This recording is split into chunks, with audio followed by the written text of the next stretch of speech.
மக்களே இங்கே பாருங்களேன், வேலை செய்கிறத விட்டுட்டு எல்லாம் மியோன்னு கத்திக்கிறாங்க பிக் பாஸ்ன்ட்டு. பிக் பாஸ்க்கு போகிறீங்களா? உங்களை யார் சேர்த்துவாங்க? நம்மளை சேர்த்துவாங்களா? இங்கே என்னமோ நடக்குது, வேலை செய்கிறத விட்டு ஜன்னல் வழியா. இங்கே பார்த்தீங்களா, வேலை செய்கிற இடத்துக்கு டீ வருது இவங்களுக்கு.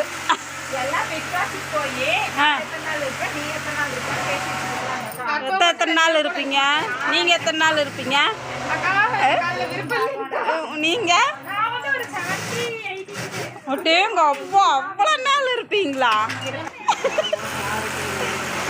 நீங்கள் ஐயோ, நீங்கள் இன்ன வரைக்கும் பேசுன்னு பேசுனீங்க, இப்போ என்ன கம்முன்னு இருக்கிறீங்க? 100 நாளா? அங்கே போனால் சிரிக்கணும், அழுகணும், சண்டை போடணும் மெயினாக.